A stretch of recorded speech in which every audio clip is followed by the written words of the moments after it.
It is Locked On Jazz for the 4th of March.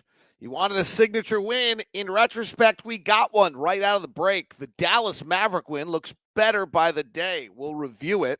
The New Orleans Pelicans tonight would be another one because they have been outstanding since adding CJ McCollum. And it's a points gained Friday, and I've got a surprise for you who's number one in points gained in the NBA. It's all coming up on today's edition of Locked On Jazz. Bum bum bum bum bum bum bum bum bum bum bum bum bum bum bum bum bum pow.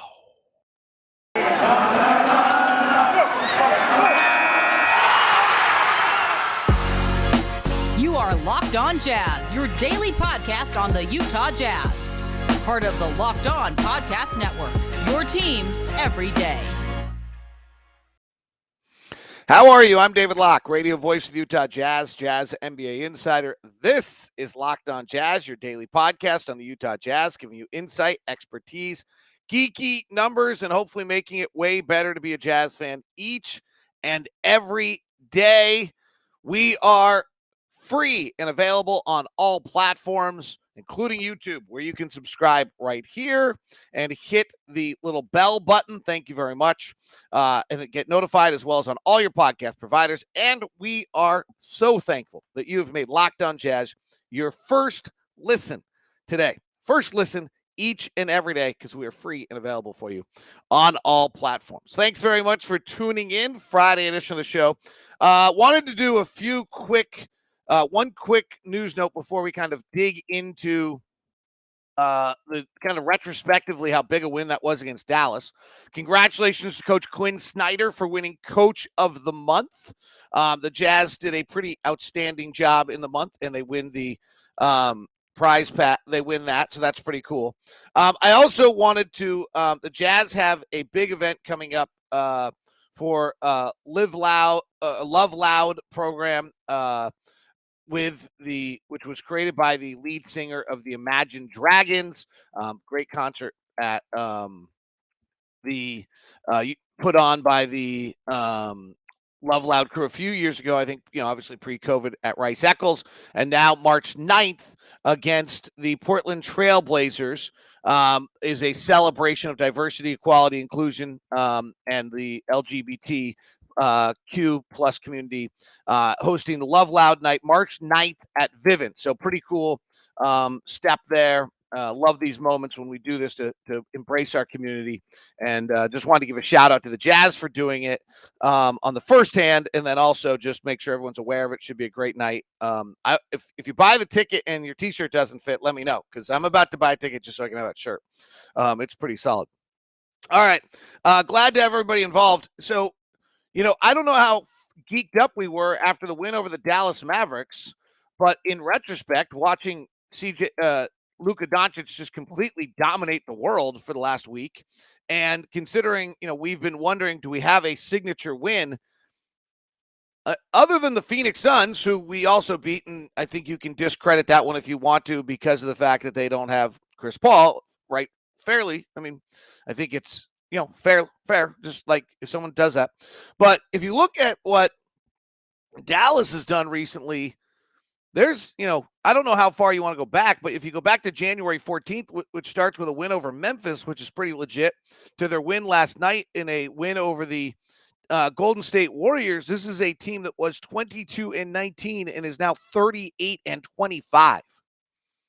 So this is a team that has won 16 and lost 6 in their last 22 games. They beat the Memphis Grizzlies in that stretch. They beat the Toronto Raptors in that stretch. They beat the Memphis Grizzlies again in that stretch. They beat the Philadelphia 76ers, the Atlanta Hawks, the LA Clippers, the Miami Heat, the Golden State Warriors twice, and they beat the Lakers. The teams they didn't beat were the Utah Jazz. I actually lost an overtime game to the Thunder and the Suns as well, as a Clipper loss in there. And I think they actually had a bad game, 2-game stretch with the Magic and the Thunder where they lost. But that's a great win. That is a better win than what you've seen out of the Jazz probably all season long. First game back from the break, a 114-109 win.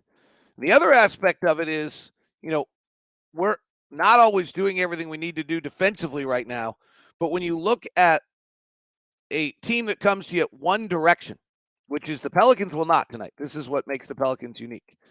And you look at Luka's 23 against Jazz, there aren't a lot of those, right? Luka had 41 last night. He had 34 last time he placed the Warriors. He had 25 against the Lakers, 23 against us, 49 against the Pels, 45 against the Clippers, 51 against the Clippers, 33 against Detroit. There are a few little snippets in there, but the 8 of 24 for 33% shooting. Now, you can say, well, Luke had a bad night. We only beat him by 5. Or you could say that the Jazz, the presence of Rudy and the impact of having Rudy and being able to alter your shot chart so that you don't get where you want to be because of Rudy means that someone like Luka suddenly goes 8 of 24 instead of, 10 of 21 or something of that nature that leads him with 12 free throw attempts, which leads him to a better night. Against us, he only got to the free throw line 4 times. That performance, probably a little better than we realized. The other one on that is when we talk about this kind of defense that we're seeing from the Jazz where Gobert shadows the middle, someone else guards. One of the things that does is reduces free throw attempts. That's all part of the concept is that we don't allow you to get to the line. The Jazz, we have not talked enough about that the Jazz, and we being me, right? I always love when I do that. Like the media, okay, well, that's me, and I'm probably the lead voice out there on the team. So if I'm not talking about it enough, then everybody else is. It's not an exciting conversation, so it's not talked about enough.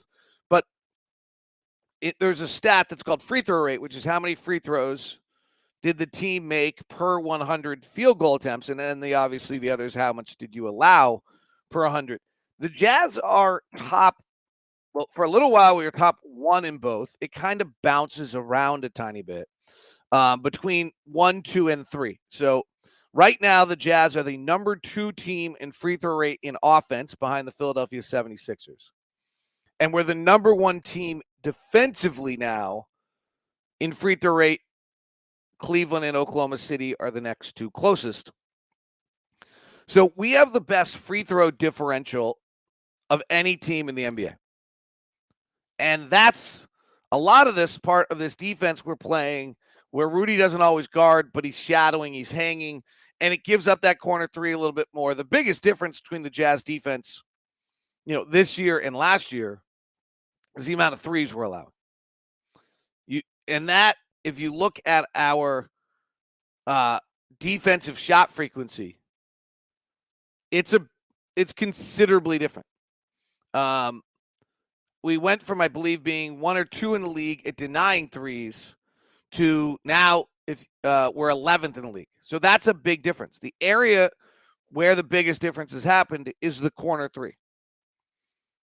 We've gone from allowing about 6.2% of our shots, we were number 1 in the league, to 8% of our shots corner 3. We're allowing a lot more of the non-corner threes too.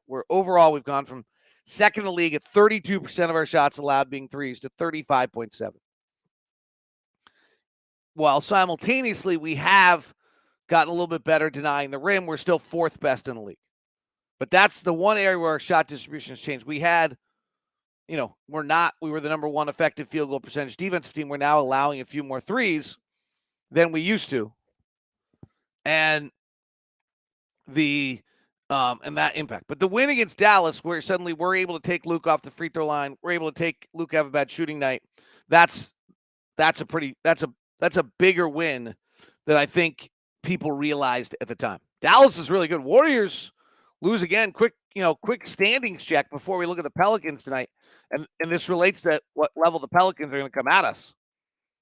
Memphis and Golden State both lost last night. Someone texted me quickly, like, does this give the 3 seed a possibility? I don't think so. Unless both of them collapse, which Golden State kind of has. They've lost 7 of 10. No Draymond alters them. Integrating Clay alters them. Wiseman, I don't think helps them. I think it'll actually set them back. So Phoenix is going to be 1. There's no question. They're up 7.5. There's only a half game separating Golden State and Memphis. To us, that's probably irrelevant unless we get in that matchup. And you'd far rather play Golden State or Memphis in the second round than Phoenix. Let's give Phoenix their due. The thing that's crazy is we've won 9 of 10. We've only gained a game on the Dallas Mavericks. They are just hovering right behind us. And the Mavericks are beginning to separate from Denver. The reason why the 3 seed would probably be big is you don't see Dallas in the first round is really good, and you're not dealing with Luka, but then you're dealing with Jokic. You might be dealing with Jamal Murray. Minnesota's going to be 7 or 8. They're pretty well set. Clippers in Minnesota will battle just for home court in that 7-8 game. And then the Pelicans, the Lakers are now 20 or 5.5 games back 8. They're going to play the 9-10 game. No chance otherwise. Unless Portland catches them, but Portland doesn't want to catch them. So unless the Spurs catch them, which seems impossible. It's 3.5 games. So the Lakers are going to play in the play-in. Question is, they may have to go to the road to New Orleans. And you don't think Brandon Ingram would love to knock them out after he got traded for Anthony Davis? So that's we'll look at the Pelicans. They are real. This would be another signature win if we could get it. Today's show brought to you by our friends over at Murdoch Hyundai, located 4646 South State Street, also located in Logan and in Linden. The Murdoch family has been with Utah for over 80 years, and during this time when cars are being over MSRP, they're not doing that. Blake has said to me simply, I don't want to be walking around the grocery store or walking around places and have, people, there's Blake Murdoch. He took an extra $5,000 from me because he could they're not doing that. So if you want to head over to Murdoch Hyundai, do your own research and look, but I'll tell you, I did the research, and what I found was that for the money, I could not get more car value than what I could get out of Hyundai. It was unquestionable. That's why I bought both the Santa Fe's for our kids. Safety features popped out, price popped out. I was looking at the Tucson for a long time for my daughter, and there happened to be an extra safety feature on the Santa Fe, and that's what I wanted. It was if you turn the turning signal, the light you could see at either side of the car without looking back behind you on a new driver. Great safety feature. Literally, the mirror's right there in front of the car. So that's we bought 2 of them. Why? Because I did the research, and it showed if you do the research yourself, I think you'll show Hyundai gives you more dollars, more car for the dollar than anywhere else you can find. There's the great Santa Fe. The Palisade's beautiful and remarkable. Then the Santa Fe, the Tucson, the Kona I'm driving right now is fun, zippy, small SUV if you're looking at kind of think about Subaru Crosstrek. And then there's the North American Car of the Year, the Elantra, that goes along with the Sonata. If you're going to stop by, feel free to just email me first at dlock09@gmail.com because I'd love to set you up with a VIP meeting over at Murdoch Hyundai. Today's show is also brought to you by Built.com. Built Bar. Today's Built Bar this morning before the show. This show is fueled by the Coconut Brownie Chunk, which is not available right now, and I'm very concerned about it. But coconut puffs are, and they are amazing. If you've not tried the protein-infused marshmallow puffs, please do. My personal preference would be ruby chocolate, coconut marshmallow, and churro for my puffs mix box. Plus, white cookies, chocolate cookies and cream are back with all the regular flavors, mint brownie, and double chocolate, and coconut, salted caramel, and raspberry. Plus, limited releases, Caramel Almond Delight is there as well, and it's on sale. They're all available for you, and the great thing about Built Bars, when I powered mine today, was 130 calories, 2.5 fat grams, 4 net carbs, 4 grams of sugar, and 17 grams of protein to start my day. Tasted like a candy bar, but was a protein bar to start my day. It's all at Built.com. Use the promo code LOCKED15. Thanks very much for making Locked On Jazz your first listen of the day. Kiani Stevens, so I don't screw up her name. Kanani Stevens anchors Locked On Now today, which is our local experts running through all the biggest stories of the night's action in the NBA. In case you missed anything, great recap of the NBA for you every day, available for you on the Locked On NBA YouTube channel, which you can just click, and then also on Locked On Now, the podcast. Please subscribe. So tonight would be another signature win. The Pels started 1-4. With CJ McCollum, and then since then are 3-0 since the break. They lost to Miami their first game out, and then they lost to San Antonio. Then they blew out Toronto. Then they lost to Memphis, and they lost to Dallas. So they played kind of a murderer's row right out of the chute. And then went to the break, beat Phoenix handily by 15, beat the Lakers by 30 and beat Sacramento by 30. So they've won 3 straight, and they've won 3 straight by, I think if I had it right, was like by 75, 80 points. It's like crazy. Is that right? Yeah, 73 points, I think. In 3 games. Since CJ McCollum has joined the team, they're 4-4, as I said. They're the number 2 offense in the NBA. Who's number 1? Of course we are. Talked about it earlier this week. If you didn't catch the show already, earlier this week, then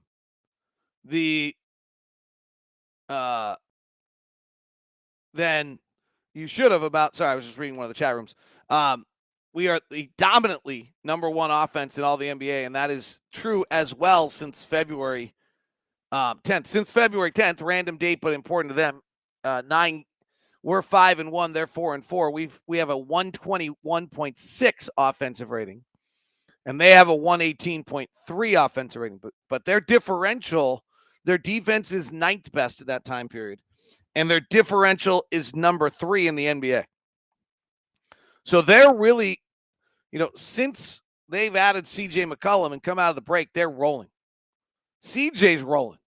CJ's averaging 27 points, 6 rebounds, 6 assists, shooting 52% from the floor, 42% from 3, and 77% from the line, which is not good. Listening to their broadcast, I watched their Sacramento blowout. What a lot of the conversation was from Antonio Daniels was how much more space Brandon Ingram's getting. And they're running a bunch of sets up top where you've got to decide if you're following a rolling Valanciunas, and it's a 3-man almost like pick and roll and interchange, and Ingram pops and CJ comes off the pick and roll, and it's almost a Spain pick and roll where you're setting the pick, and then Ingram, and you got to figure it out. And it's getting Ingram some looks. And Ingram's averaging 20 points a game, 50% from the field. He's not shooting the 3 well. He's only at 21%. So you're probably going to willingly kind of give that up. And then they're doing something else really interesting. They've started Jackson Hayes. Size just is so important in this league. Jackson, and so they're starting a mammoth starting lineup. We will look super small tonight when we try to deal with them, because what they're doing now is starting Valanciunas, who is a legit 7-footer, as their center. Jackson Hayes, who's 6'11", starts at power forward. Herb Jones starts at 6'8". And then they have CJ McCollum and Brandon Ingram, but Brandon Ingram is 6'8" also. So they're 6'8", 6'8", 7 foot, 7 foot. That makes them pretty super hard to guard or to handle. Probably easy to guard in the sense that you can space the floor, handle some of those things, but it's obviously not, they're not having spacing problems in the sense that they are the number 2 offensive team in the league at the time period. Their bench has Devontae Graham coming off and who can score, and then otherwise that is a little limited. That's where, we're not making inroads with a bridge unit right now, but we're going to have to tonight because Snell, Najee Marshall, Jose Alvarez, and Juan Herman Gomez brother, Willie Herman Gomez, plus Garrett Temple are not like that. They're thin. Probably why they're starting the guys they're starting too. Larry Nance Jr. is hurt, and some things there. So, they are going to have to. They don't have the depth. That's what we're going to have to take advantage of. But they're rolling. So this would be another signature win, and it's not an easy one. Side interesting note on this one is Donovan Mitchell versus Herb Jones. They've played 3 times, and remember, Herb Jones at 6'8" defensively caused Donovan a lot of problems in the first matchup. And then in the second, Donovan got man down on him. And Donovan is now 10 of 23 on the year, 5 of 9 from 3 when guarded by Herb Jones. I talked to Donovan briefly yesterday. We happened to get in the elevator together. It's kind of how you interact with these guys on the road. It's just these. He just said he feels better and more confident and more controlled than he ever has. I said, does this feel better or your stretch before you got hurt last year? He's like, oh, yeah. And he's like, no, this feels better. This feels like I'm doing it. He says, I'm doing it more on both ends than I have before. And so this feels considerably better. So that was, I thought, super interesting to hear from Donovan in the way he's playing. Jazz and the Pels tonight, that it should be super fun. So mark it down and make sure you're tuning into Craig Bolerjack, Thurl Bailey. I think Holly's out, or listen to me and Ron Boone on the broadcast. All right. Somebody asked a really interesting question to me about travel and whether or not, off the travel show the other day, whether or not teams pick their own hotels. So there are standards in the collective bargaining agreement of what types of hotels we're staying in. They have to have purple chairs and ornament type things around the bed.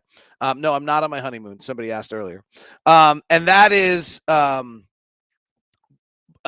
there's certain standards that the hotel has to have. So that limits what the hotels are in every city. Then our traveling party is pretty big. So you're not about to go do like a boutique hotel that suddenly has to get the bags for 60 people, 55 people and figure out how to do it. So the other problem you run into is if you try to go get creative in your hotels, do they have the infrastructure to be able to handle this many bags, enough meeting rooms, enough food places? The guys get so this morning, as we've talked about, the guys have breakfast in some big room available to them. Often the shoot around would be in a ballroom today but we're going to the arena today to shoot around. They'll come back. They'll have lunch in that same room. So does the hotel have a food service that does those kind of things? So there's an infrastructure. So it seems, we're staying at very similar hotels all the time. And most teams are staying at, 2 or 3 hotels in most cities. In LA, obviously there's a multitude, but there's a really cool hotel called Shutters we stayed at in Santa Monica on the water one year for a preseason game. And if I remember correctly, okay, well, that was great, but it's probably not viable for a regular season, rollout. So there's, in that sense, the teams choose their own hotel, but the amount of choices are limited, is I guess what I'm telling you. So most teams stay at the same hotels each time. They have a structure. They have a deal with the NBA. They know how to get it done. We've changed it up a few times and stayed at a few different places. And also, if somebody stays in a really good place, they spread the word and do that. So, but I think in New Orleans, everyone stays at the exact same hotel. So I thought that was a good question. And feel free, all these questions. The road show actually got pretty big numbers and seemed to have a lot of interest.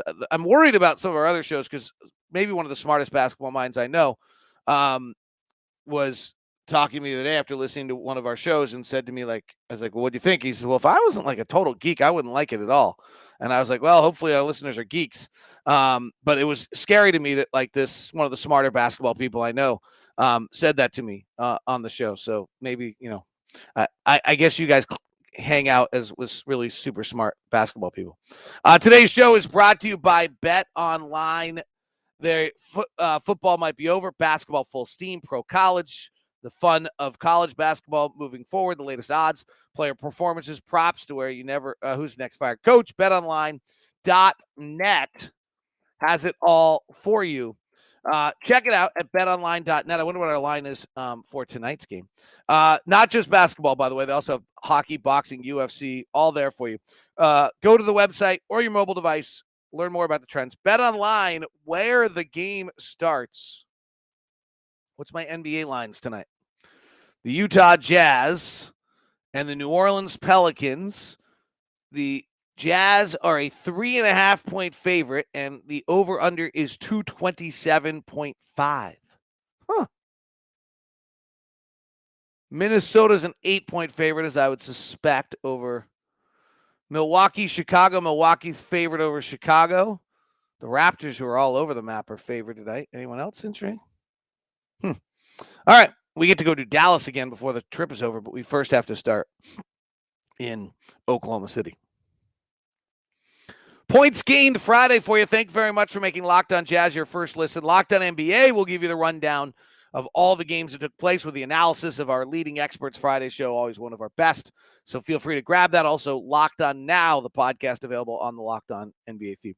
All right, let's get to some of your questions before we go into points gained. I think Forrest's ability to defend, handle, and get to the rim probably is keeping Butler's minutes low. Really quite. Butler's going to be good. I watched a workout with him with Keon Dooling, and there was a bunch of cool stuff to it. He's working on a bunch of different moves. His upper body is square the whole time. He's really small, but he's at 6'3" with a 6'4" wingspan.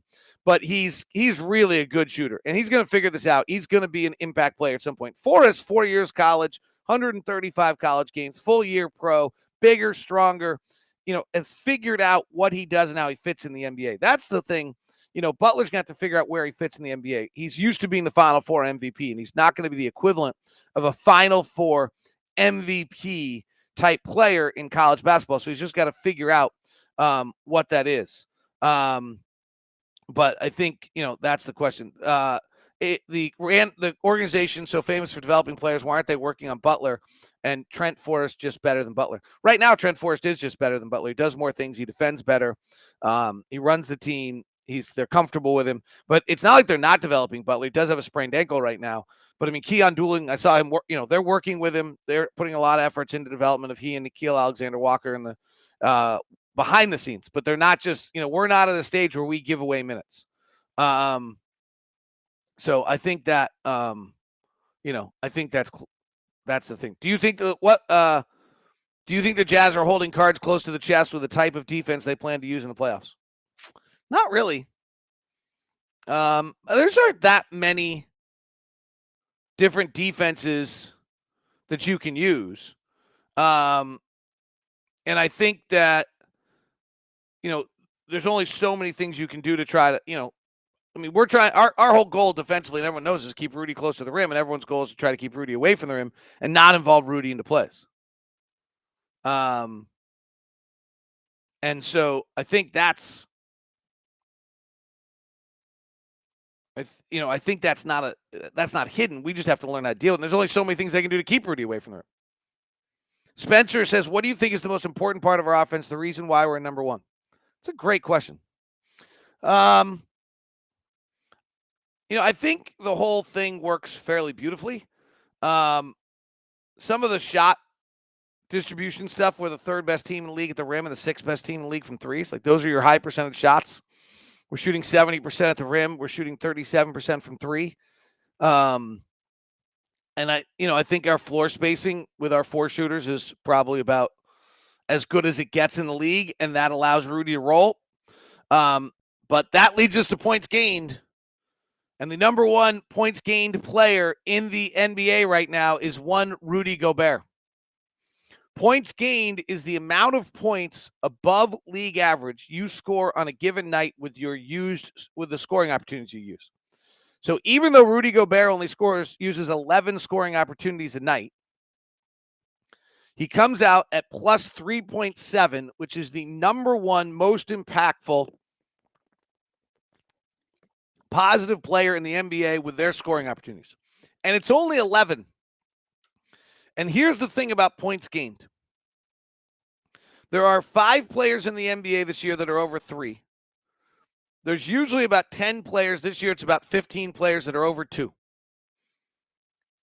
That's it. 15 players over 2. There's only about 20 players in the league, 25 players in the league, I'll read them all out to you, that are over 1.7. Why do you use 1.7? Because Rudy's 3.7. And so the 2 points per game that the Jazz are above average, that Rudy is more than any of the other 20 players in the NBA. If the Jazz are just kind of average in everything else they do, then those points by Rudy are the ones that vault us so that we're the number one offense in the league.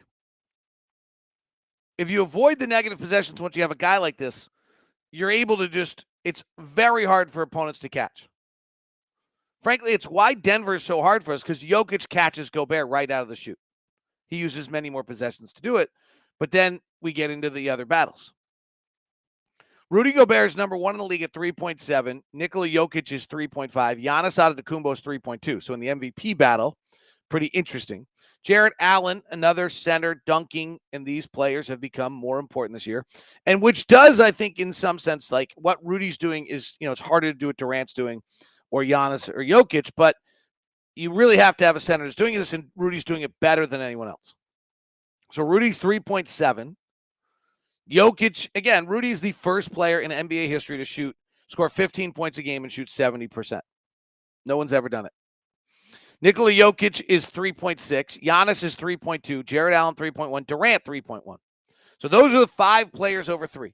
Now, every other player we mentioned from here on out is at least 1 point less per game positive than Rudy Gobert. Karl Anthony Towns is 2.7. Joel Embiid, MVP candidate, 2.5. DeAndre Ayton, 2.5. Phoenix, won again the other night. LeBron is 2.5, which is just totally incredible. Robert Williams of the Celtics is 2.3. Montrezl Harrell's 2.3. Okongwu of Atlanta is 2.3. Sabonis is 2.3. Rashawn Holmes is 2.1. And that gets us out of the 2s. That's it. Guys that are within 2, Mitchell Robinson 1.9, Harrison Barnes 1.8, Daniel Gafford 1.8. Big guys do this. They dunk. Zach LaVine, 1.8. Jackson Hayes, New Orleans, 1.8. DeMar DeRozan, 1.8. That's it. Those are the only guys within 2 of Rudy Gobert's 3.7, Jokic at 3.5, and Giannis at 3.2, and Jarrett Allen at 3.1. So part of the reason why we're the number 1 offense in the NBA is the amount Rudy dunks. It's the most efficient shot in the league. As a team, Rudy's a 3.7. Whiteside's a 1.2. He dunked for 48 minutes. Royce is a 1.1. Donovan is a 0.9, which is a massive jump for his career. Boyan's at a 0.9, which is down from where he has been, but that finger's really bothered him. Pascal, 0.5. Conley, 0.4. Super for point guard. Trent Forrest, 0.2. Joe Ingles was even. And then Rudy Gay is a negative 0.4, and Jordan Clarkson is a negative 1.1. He's walked that up nicely. Jordan's been pretty efficient here for a while, right about league average. Jordan's our one guy that is negative. He also takes probably the hardest shots, takes the worst shots on the roster, and for us. The guys that are have the largest negative impact in the NBA are almost always young players. Jalen Suggs is the worst. Nickeil Alexander-Walker is second. Cade Cunningham third. Reggie Jackson fourth. Russell Westbrook is now down to fifth. Fact is that Russell actually hasn't been having that bad a year. He's a minus 2.2. On the negatives, you have Suggs, by the way, just to kind of put it in perspective, is a minus 2.7, 2.6. Walker and Cade are minus 2.3, so they just wipe out your plus 2 player. There's only 10 of them in the league. Reggie Jackson, as great as he was minus 2.3, and he was great last night. Westbrook, minus 2.2. Josh Giddey is minus 2.2. Davion Mitchell, minus 2. Julius Randle, minus 1.9, if you want to know what's going on with the Knicks this year. Killian Hayes in Detroit at minus 1.6.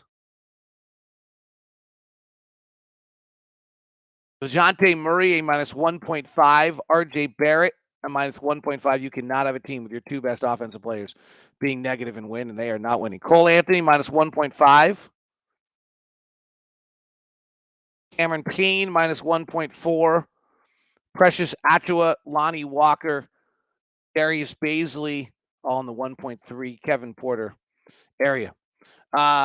So that is your points gained, and that is a large reason why the Jazz are the number 1 offense in all of the NBA. It is Locked On Jazz. Go have a great weekend. Enjoy the Jazz Pelicans, the Jazz Thunder on Sunday. I'll be back with you Monday. Monday might be funky. As of right now, I have a 5 a.m. flight out of Oklahoma City to Dallas. Monday's show could be hard for me to get off. So there's a chance I'll talk to you Tuesday, which could be hard also because we have a 7:30 flight out of Dallas back to Salt Lake. So I'll try to fit things in for you. Talk to you soon. Maybe we'll just do a Sunday night hangout, something. See you. Thanks.